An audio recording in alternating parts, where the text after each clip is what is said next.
This book is about the science of communication and connection. Why are we able to have great, successful conversations sometimes, and at other times, even with the same people, not connect with them?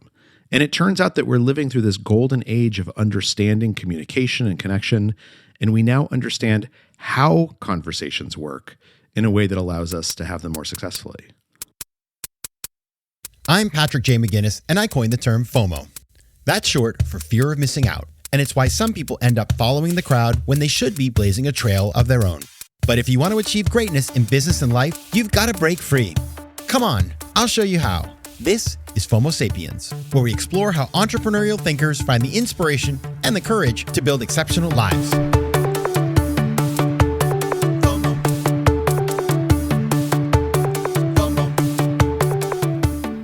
Welcome to FOMO Sapiens, the show for entrepreneurial thinkers. I'm your host, Patrick J. McGinnis, and today we are talking with a really special guest, somebody who's very esteemed. In fact, his name is Charles Duhigg, and he is a Pulitzer Prize-winning journalist and the author of books like The Power of Habit, which spent 3 years on the bestseller list and has been translated to more than 40 languages, and also another book called Smarter, Better, Faster, also a bestseller. And today, Charles is joining me to talk about his newest book, Super Communicators, which is out now, just came out last week. Now, Charles writes for the New Yorker magazine. He's got a degree from Yale. He went to Harvard Business School a year ahead of me, actually. I didn't know him, though. I wish I had known him, but I know him now. And that's why I was so excited to have him on here, because I know how great he is. You probably know him, too, because he's on CNBC, This American Life, NPR, PBS NewsHour, and Frontline. So he has done it all. And his new book is an essential read for people who want to take bigger swings, which of course is all of us this season. So you are going to like it. We're going to jump right in, of course, as we always do, with the same question. And so I started our conversation by asking Charles this: tell me something unexpected you learned about yourself that changed everything. So actually, this has a very straightforward answer, which is, and it's when I was at HBS, which as an HBS grad yourself, you sort of know what that's like. Between first and second year, most people in business school, between first and second year, you're supposed to go get a job that summer with a company that you hope is going to hire you once you graduate. And I grew up in Albuquerque, New Mexico, and I was thinking of going back to New Mexico and going into politics. And so I got a job that summer with a real estate private equity group. And I spent the summer, and it was wonderful people that I was working for, just like the nicest people. And what I would do is I would sit down every single day, and I would look at properties that had just come on the market, and I would run them through my model to see whether it's something we should consider or not. And I would do like 10 to 15 spreadsheets a day, right? Like sort of like filling these in, figuring stuff out. And it was really boring. And so what I would do is I'd let myself listen to a This American Life as a reward while I was doing the spreadsheets. Wow. But this is like 20 years ago, so there weren't that many episodes. And so like if it was a really tough day, I'd let myself listen to 2 of them. But I didn't want to go through all of them because I would have run out of things to listen to. And during that summer, I was basically trying to figure out, like, am I going to do this? Am I going to come back to New Mexico and go into politics, or am I going to become a journalist? Because I had done journalism in college and had really enjoyed it. And the journalist lifestyle is just a really interesting and fun lifestyle. And essentially during that summer, I decided the thing I learned about myself was I am someone who, if the future seems predictable, if it seems like I know the end of the story, it's really, really hard for me to get excited about it. And the thing about politics was, like, I didn't know which ending of the story would happen, but I knew that there were 3 or 4 endings and I could see them all. Whereas a life in journalism, you actually have to do something different every single day. You have to learn something different every single day. And this question of how to tell stories that make people desperate to finish those stories seemed like it could interest me for the rest of my life. And so at the end of that summer, I decided to become a journalist and never really looked back. And I've been doing that ever since. I, too, was a very avid listener of This American Life. I would get in that because there was an app and they give you the whole back catalog. Yeah. And I, too, and I was always like, and I think you've been on that show. I have not been, but I was always like, this is where everything happens. And I think, I'm not a journalist, but I do, obviously I'm in the media space. And I do think that, like, I too want to be a politician. And I realized that this is far less painful. Yes. And also you get invited to more things, and you can spread your ideas without having to go through an election. So I can understand why you made that move. But at the nexus of those two things is communication. See how I'm doing a little segue here? No, that's and you have well a new. done. Thank you. Thanks so much. Your new book, which I have in my hand, and by the way, super cool cover. Thank you.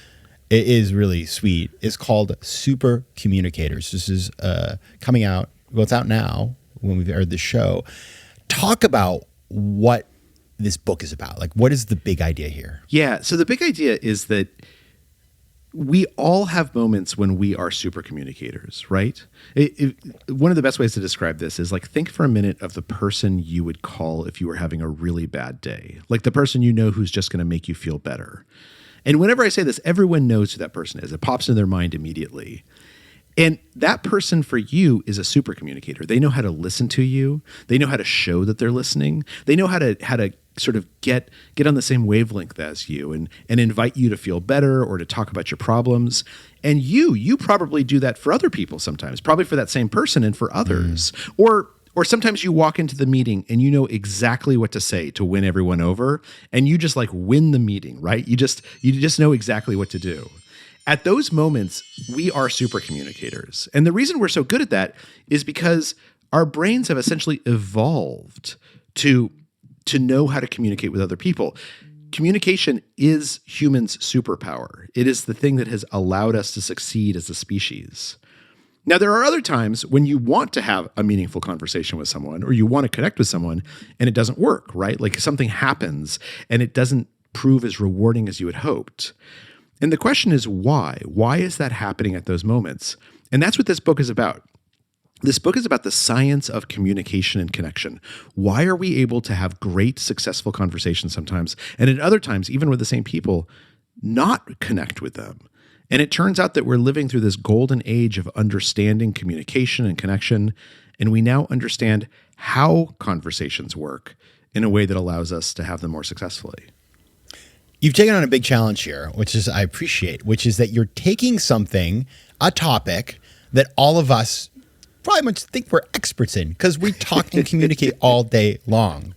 But yet, you've made a very good point. Yeah, it's a superpower for humans, but yet how often do we feel that we have failed or we just objectively fail? It's like you have that conversation with somebody, you think that you agree, that you've shared common ground, and then you find out that in fact that has not happened. It happens all the time, right?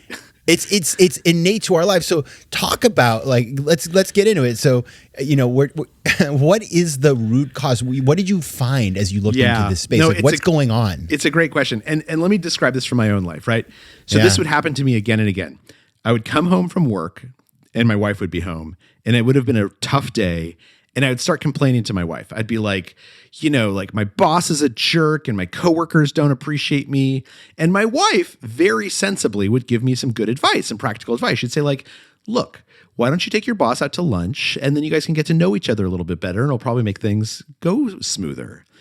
And instead of hearing what she was telling me, instead of hearing her good advice, what I would do is inevitably I would get more upset and I'd be like, you know what, why aren't you supporting me? And I want you to be outraged on my behalf. And then she would get frustrated because she had just given me good advice. And here I am basically attacking her for doing so. And so when I started working on the book, I wanted to figure out, you're right, we're communicators. I communicate for a living. Like, why did this keep happening? Why was I so bad at this? And so I talked to all these experts and what they said is, look, here's the thing the mistake you're making. Most of us assume that a discussion is one thing, right? A discussion is about one topic, but actually a discussion is made up of multiple different kinds of conversations. And in particular, there's three main types of conversations that we usually have. We usually have a practical conversation, right? Where we're trying to solve a problem or come up with a plan. Or we're having an emotional conversation where the goal is not to solve a problem. The goal is simply to express how I feel and hear how the other person feels. Or we're having a social conversation. And a social conversation is about how we relate to each other, how we relate to people outside of the group that we're talking to, how others see us. And they said, look, when you came home and you started complaining, you were having an emotional conversation. You were in an emotional mindset. But your wife replied with a practical conversation. And because you were having two different kinds of conversations at the same time, you couldn't hear each other. You couldn't connect. And so this has given rise to this big insight that there are these three fundamental kinds of conversations, and that successful communication, successful connection occurs when we're having the same kind of conversation at the same time. Within psychology, this has actually become known as the matching principle, that in order for us to connect, we have to match each other's form of conversation, which means I have to match you, or I have to invite you to match me. And honestly, it has changed how I talk to my wife, to be totally honest with you, as well as everyone else in my life. FOMO. You know, I've had this insight. I'm going to give you like the chicken soup for the soul, sort of in the same space insight, okay, which is that somebody told me, you know, they were complaining to me about something and I was trying to solve their problem. They said, I don't need your help. I want to be heard and hugged. Like the 3 H's. Have you heard about the 3 H's? Right. Heard, helped, and hugged. Yeah. Yeah. And so now, like to your point, when I was talking to my mom the other day, she was telling me some stuff and I was thinking to myself, I'm not going to try to help her right now. I'm just going to listen. And we've talked about that. And I say, Mom, I'm in I'm doing the hearing right now. But the thing that I find interesting, back to your point, because you're going much deeper than this heuristic that I've just said, because you're Charlie Duhigg, is whose responsibility is it the speaker is the one who's communicating the complaint to sort of put it out there? Is it the listener to intuit? Like, how do we figure out which conversation we're having? Right. No, it's a really good question. And just for anyone who's listening, so just those 3 H's, because they're really useful. They actually teach this in schools. So if someone comes to you with a problem or just a conversation, you can say, do you want to be heard? Do you want to be helped? Or do you want to be hugged? And those are actually the 3 different kinds of conversations, right? So if I say, do you want to be heard? I'm asking you, like, do you want to have like a social conversation where you want me to validate what you're saying? If you say, I want to be hugged, then that's an emotional conversation. And it means that you want me to give you a hug to help you. And if you want to be helped, then it means it's a practical conversation. You want a solution to this problem. Yeah. And so the question you asked is a really good one. Like, whose responsibility is this? And the answer is, it's everyone's responsibility, right? We should always be trying to figure out what kind of conversation we're having. Now, that being said, you only can control you, right? We have all been in conversations where we need to be the super communicator. Yeah. And our listener is not as talented as we are at thinking about conversation, having conversations. And so in those cases, when we feel a little bit more obligation to do this, what we should do is we should listen, what kind of conversation does this person want to have? But then also signal to them what kind of conversation we want to have. Invite them to match us. And that's really what the book is about, is it's about how to detect and diagnose the kind of conversation that's occurring and then the skills you need to match them. And then how do you invite someone else to match you? Because sometimes you want them to be on your wavelength instead of just on their wavelength. Now, you mentioned that doing this work, it's great. Like when you write a book, you have no excuse to mess up on the thing that you supposedly have. So you really have to it's like when it comes to like FOMO, like I have to be, I have no excuse. I should really, manage that well. And same here. How has, you mentioned it's changed the way you work. Take us into a workplace situation and show us how that plays out for you. Okay. Well, let me do that in 2 ways. First, I'll describe a study that's described in the book. And the book is filled with stories. There's a story about a CIA recruiter who has to recruit overseas agents and is terrible at it at first. Or a story about Netflix and Netflix dealing with this sort of like this internal controversy after a senior executive used a racial slur in a meeting. But just to tell you about one study in the book, there's there was this investment bank where this was like the most investment bank possible, right? It was this place where like people competed against each other all day long. They competed for deals. They competed for bonuses. They were at each other's throats. It was not uncommon for meetings to devolve into screaming matches. And so these 2 researchers come into this investment bank, and what they do is they say, okay, for the next week, what we're going to ask you to do is we're going to give everyone these index cards. Before every single meeting, just write down 1 sentence on the index card. And the point of that sentence is to say what your goal is for this meeting and what mood or tone you hope to achieve. And so people would write things down. They'd write things down like, I want to figure out the budget for next year, but I want to give everyone a chance to like vent and get things off their chest. Or I want to ask Maria if she wants to take a vacation with me, but I want to make it easy for her to say no. I don't want it to be like weird and awkward. So people would write these down. Sometimes they'd go into the meeting and they'd read their card. Most of the times they did not. And what the researchers found is that the incidence of screaming matches, disagreements, negative emotion went down 80% during that week in those meetings. Wow.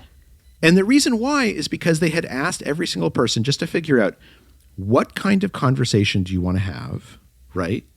And what kind of mood do you want to bring to this? And simply getting people to clarify that for themselves made it easier for them to express that to other people. And so when they went into the meeting, they would say like, look, I want to give us all a chance to get things off our chests. I don't want us to get into a fight here, but my goal is to figure out what the budget is for next year. Or Maria, do you want to come on vacation with me? But by the way, if you don't want to, that's totally fine. I'm not going to be offended. Once we know what kind of conversation we want, it becomes easier for us to detect what kind of conversation other people want and invite them to match us. That is very powerful. So I guess if you're going in, like, let's play this out though. So imagine, Charles, that let's do this like real time. So your book's out, and you have a publisher, and the publisher had a promo plan, and you're not happy with some of the stuff. Yeah. And you want to have a conversation with them that doesn't create, you don't want to tee them off, because then you're going to mess up the relationship and they're probably going to like not do what you want.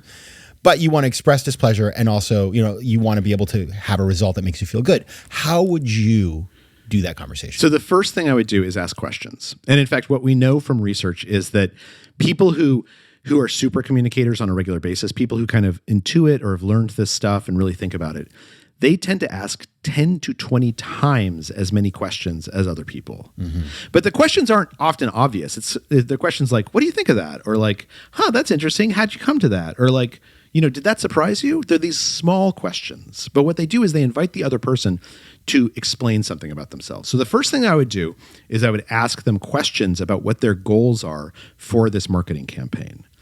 And I would also try and ask what are known as deep questions. And a deep question is a question that invites the other person to talk about their values, their beliefs, or their experiences. So I might start by saying like, hey, can you tell me how you came to this idea about this marketing plan? And then my follow-up might be something like, when you've worked on campaigns like this in the past, how has that approach worked? Like, do you feel like it's done something important? Or I might say, we've looked at your marketing plan here. Like, just tell me, like, what does this mean to you? Like, why does this seem like the right plan? Like, walk me through that. Both of those, they don't seem like deep questions, right? But they are deep questions because they're inviting the other person to expose something about themselves, to be a little bit vulnerable with me. Now, they might not care like what my judgment is, but the act of being a little bit more vulnerable, it makes us feel closer to the other person. And for me, the person who's asking the questions, what it does is it lets me see what their deeper goal is, right? Like if they say something like, look, we're doing this because in the past, we've tried different campaigns, and some of them have worked and some of them really haven't, and we're really afraid of making a mistake. Then I know, okay, actually your top goal is avoiding a mistake. And that might be different from my top goal. My top goal might be, I'm willing to take on the risk of mistakes as long as I might knock it out of the park. Now we understand each other's deeper goals. So I would start by asking those questions. And then what I would do is I'd do something called looping for understanding. It's a 3-part process. And it's actually been shown the most effective way to prove to someone that you're listening to them and make sure that you're hearing them accurately. What I would do is I would ask them that question. That's step 1. Step 2 is I would repeat back to them what I just heard them say in my own words, right? I would process it and I would try and tell them what I heard them say. And then the third step, and this is the most important step and the one that we often forget, is I would say to them, did I get that right? Because by asking them, did I get that right? You're doing 2 things. First of all, you're giving them some power in this conversation. You're giving them the ability to show that you're trying to match them, and now you're inviting them to match you. And number two, very often we do misunderstand what someone tells us, right? Either because they've done a bad job of explaining it or because we didn't hear them accurately. And so by saying to them, did I get that right?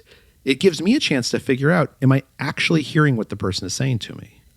And if I did those two things, if I start that conversation by asking some questions, in particular deep questions, and then I loop for understanding to show them that I'm listening and to make sure that we at least agree on what has been said, at that point, the rest of the conversation is going to be much, much easier.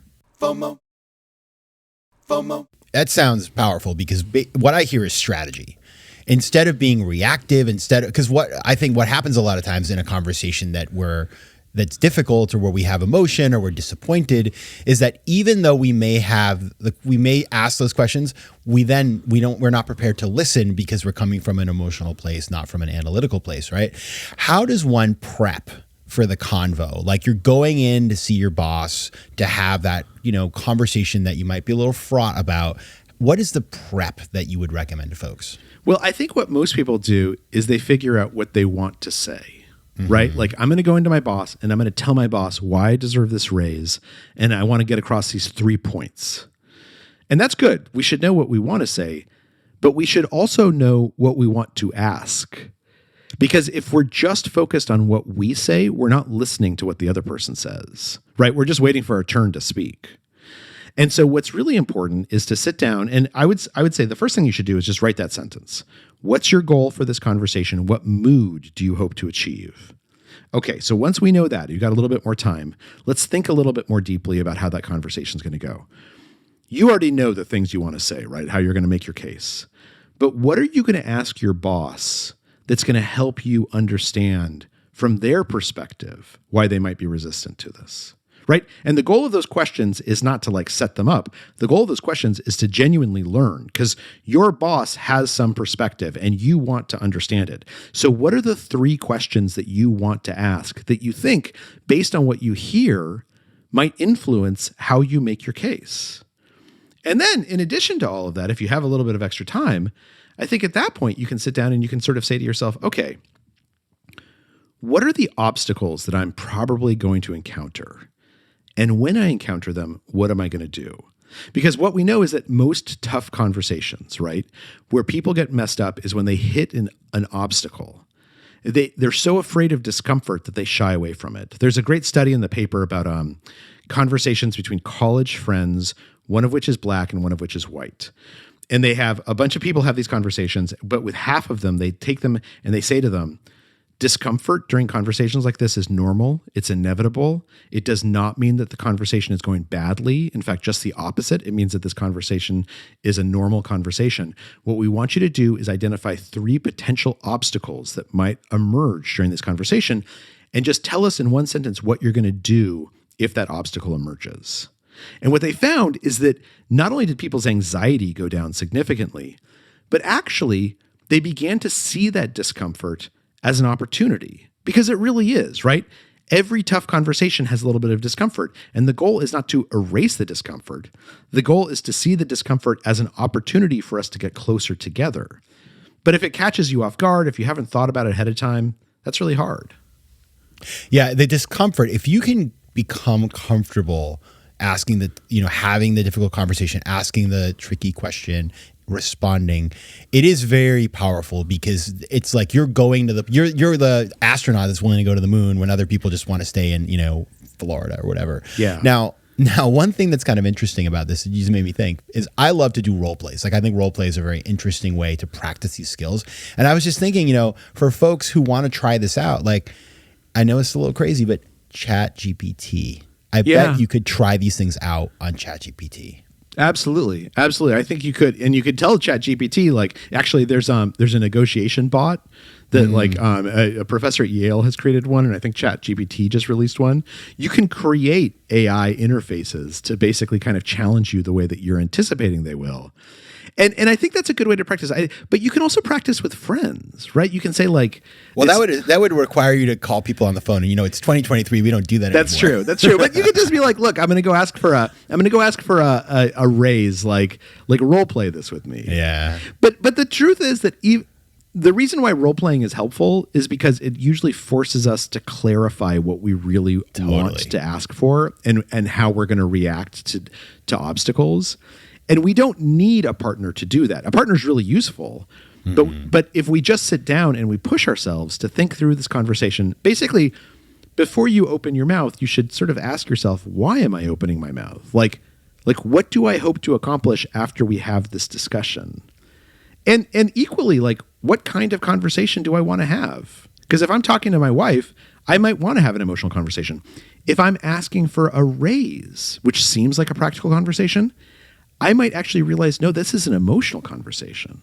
Like, the issue is that I don't think my boss values me enough, that they don't respect me enough. And that's the thing that we need to talk about and explain to him. The way you show respect is through my salary, which is a very different conversation from, look, I can earn more money somewhere else, so you need to raise my salary. But if you don't know why you're having that conversation, what kind of conversation you want to have, it's going to be really messy. Yeah, it's the role play is the hack that forces you to reverse engineer all the things that Charles is telling us to do that we could just do anyway. So it's a very instructive viewpoint. Now, I do want to go to this memory I have, because one of the things that you talk about is like, how do we talk so that people will listen? And the first time we met, I went to see you talk about your second book, Smarter, Better, Faster. Yeah. And you, unfortunately, you had like these tech problems with your presentation. I think you were doing a keynote, and it was quite complex, but you powered through. And I remember thinking to myself, like, I need to learn how to do this, because the way he's speaking, people listen to this guy. And if I want to get into this business and, do some of this stuff too, I need to learn this. And I think it is such a skill. People, and we just recently had on the show a guy called Matt Abrahams, of Think Fast, Talk Smart, who's wonderful. And, this is kind of his space. And so I've been thinking a lot about how now we all have, like, everybody's got a platform now, basically. Even if you have 40 followers on Instagram, you got a platform. And so therefore, the importance of being able to speak in a way that people actually listen has never been probably higher in human history. So talk about what your findings were on that front and how we can implement those. Yeah. And it's really, so there's a story in the book about this jury, right? So this is there's not that many cases where a jury has been recorded as they go through their deliberations. There's actually only 7 of them in the history of the United States. But wow. I was able to get my hands on the transcripts and the videotapes of one of them.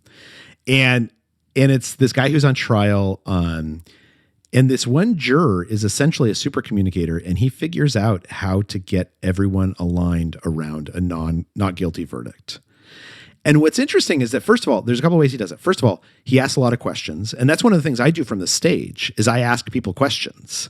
And sometimes it's questions where I ask them to answer from the audience. Sometimes it's just questions that I ask them to answer within their own head. But that's the first step to engaging people, is to get them thinking about questions and answering those questions, because then they feel invested in the conversation. And then what he does is he basically starts listening for what people want. And it turns out in this jury room, there's some people who basically want to talk about justice, and they want to talk about right and wrong.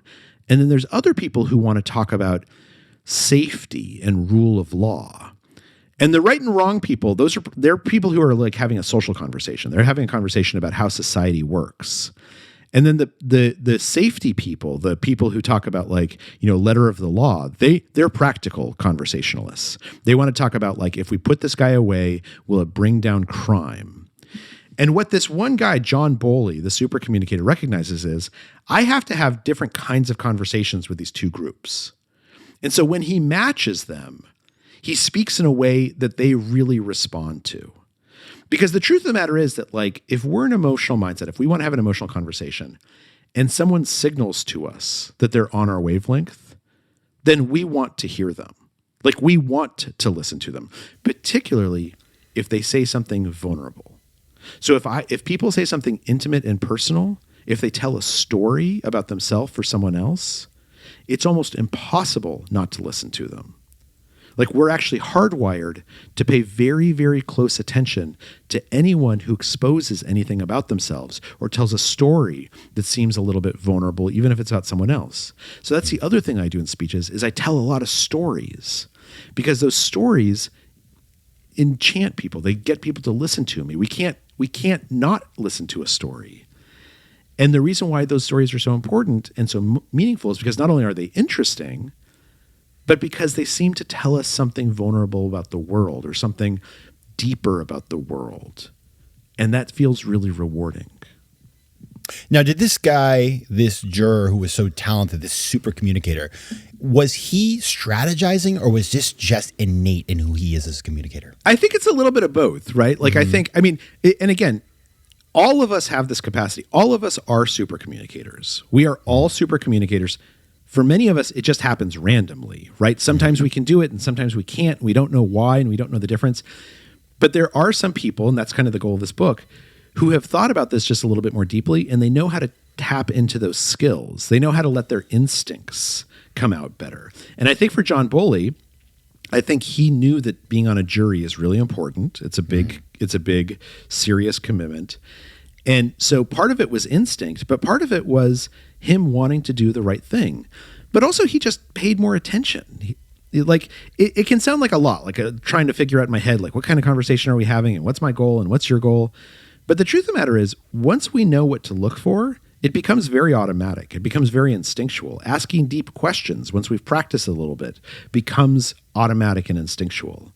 And I think for John Bowley, that's exactly what happened. He just let his instincts go. And because his instincts had been trained to look for what kind of conversation is happening, he did a better job of connecting with people. All right, Charles, so it's time for the lightning round. Okay. Are you ready? You ready I'm for ready. the lightning round? Yes. All right. This is a chance to show us how smart you are, and we've been seeing it for the last 30 minutes, so even more. All right, no pressure, might be disappointing. But here we go. I got 4 questions for you. 4 Okay. questions. And the first one, let's start with the first one. Tell me a favorite quote or mantra. Ooh, a favorite quote or mantra. Okay, so this is the one I tell my kids all the time. It is only a mistake if you don't learn from it. And I actually believe this deeply. The truth is, like, I make so many mistakes every single day, and you can get down on yourself so easily. But if you say, like, look, as long as I learned something from this, it's not really a mistake, then all of a sudden it makes things better. And it forces you to actually learn something from it. I love that one. Okay, number 2. What is your favorite productivity hack? Ooh, my favorite productivity hack. Oh, gosh. Actually, this is terrible, but like I respond to emails as soon as they come in because like Me that too. way. I have two the modes. Worst. I have 2 modes. Either I respond to emails right away or I let them build up for 2 or 3 days and then I respond to them. And like I find both of those are great hacks because it sort of reflects like what frame of mind I'm in. Okay, number 3. What is one book that every FOMO Sapiens should read? Ooh. That's a great question. Okay, I'm going to give you 2 answers. The first is The Varieties of Religious Experience by William James. William James is the father of American psychology. And there's one chapter in particular called The Religion of Happy-Mindedness, about like what kind of an attitude is needed to be just happy, like independent of the events around you. And I found that to be really powerful. But then the second book I would recommend is A Visit from the Goon Squad by Jennifer Egan, which is it's a novel and it's just a wonderful book. I've never heard either of these. I feel embarrassed. Oh, they're great. Okay. They're great. You're in for a treat. Final one. Now we're getting all spiritual, or not spiritual, but just deep. What's one piece of advice you give to your younger self? Whew, that's a good question. I mean, honestly, I think that the advice I would have given is to be kinder. Like every time I've made a real mistake in my life, every time that like it's actually been a mistake, it's usually because I was not kind enough to another person. And I find that if I try and bring kindness to my interactions with others, that even if I screw something up, it usually turns out okay. All right. So if you want to find out more about Charles, you can find him at his website. It's charlesduhigg.com. You can also write him an email. He will respond. Maybe right away, maybe in 3 days. Charles at duhigg.com. And check out the book, Super Communicators, because my big takeaway here is if you do a little work, communication, if we got communication right, like most of the world's problems would be solved. And certainly you can improve your day-to-day life. So go check out the book. Charles Duhigg, author of Super Communicators. Thank you so much for being here. Thanks for having me.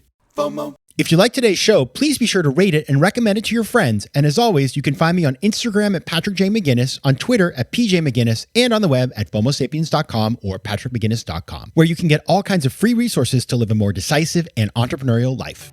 FOMO Sapiens is recorded in New York City. Theme music is by Mike McGinnis, and editing and post-production is by Josh Elstro. If you like today's show, please be sure to rate it and recommend it to your friends. And as always, you can find me at FOMOSapiens.com and at PatrickMcGinnis.com. To advertise on FOMO Sapiens, reach out to contact@FOMOSapiens.com.